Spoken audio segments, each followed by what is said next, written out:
If I could go back in time and talk to my 18-year-old self, I wouldn't give myself money.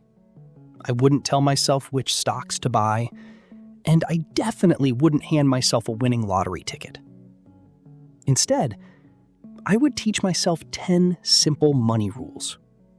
Because money comes and goes, but principles stay with you forever. The truth is, most people don't struggle financially because they're lazy. They struggle because nobody ever taught them how money actually works.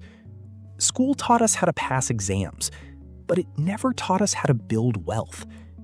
So today, I want to share the money rules I wish someone had taught me at 18.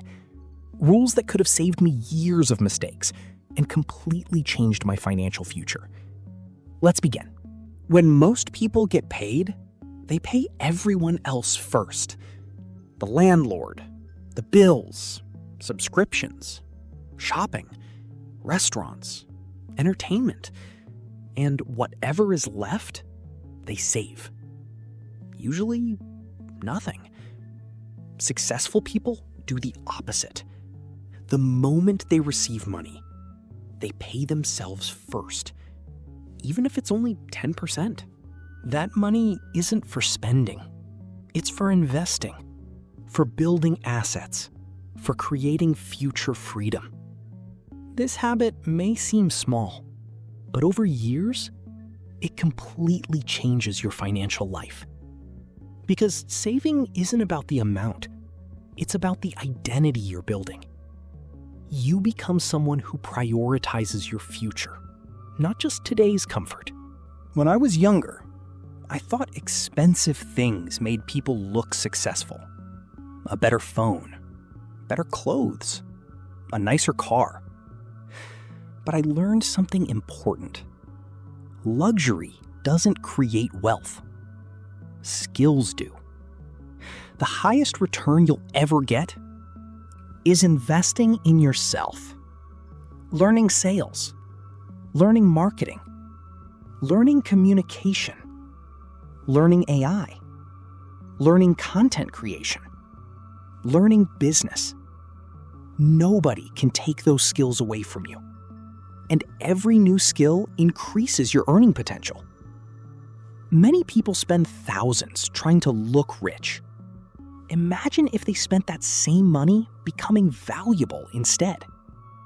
Your income usually reflects the value you bring to the world.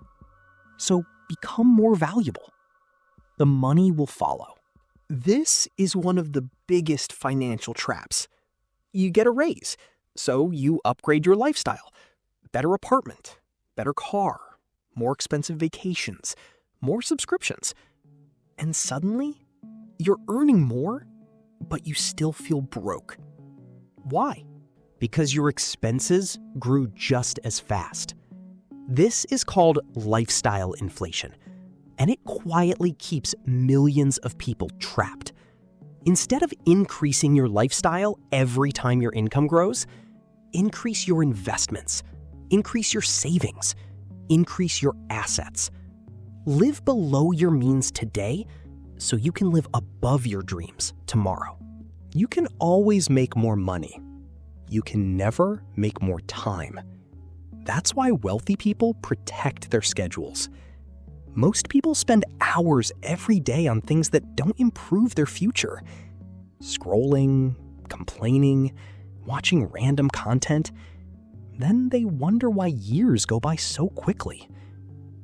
Imagine investing just 1 focused hour every day into learning a valuable skill. 1 hour becomes 7 each week, 30 every month, hundreds every year. Those hours compound, just like money. Time is the one investment everyone receives equally. The difference is how people spend it. Treat your time like your greatest asset, because it is. Poor people buy things. Rich people buy assets. What's the difference? An expense takes money from your pocket. An asset puts money into your pocket. Assets can be businesses, investments, digital products, rental properties, content, skills that generate income. The goal isn't owning more stuff. The goal is owning things that produce cash flow. Every asset you build becomes another step toward freedom. Instead of asking, what should I buy? Start asking, what can I own that pays me? That single question can completely change your financial future. The last 5 rules are just as important. Never stop learning. The world changes fast. Your knowledge should too. Avoid bad debt whenever possible. Borrowing money to impress people is rarely a good decision. Surround yourself with ambitious people. Your environment shapes your standards. Be patient. Real wealth usually takes years, not weeks. And finally, remember that money is a tool, not the goal. Money buys freedom. Freedom buys time. And time allows you to build the life you actually want. Don't spend your entire life chasing numbers. Build a life worth living, because that's the real definition of wealth. Looking back, I wish someone had taught me these rules when I was 18. It would have saved me countless mistakes, years of frustration, and a lot of wasted money. But here's the good news. It doesn't matter whether you're 18, 28, 38, or even older. The best time to start was years ago. The second best time is today. Because every smart financial decision you make now will become part of the future you're building. Remember, wealth isn't created by one lucky moment. It's created by thousands of smart decisions repeated over time. So start with one rule. Master it. Then move to the next. And before you know it, you'll become the person your younger self would be proud of.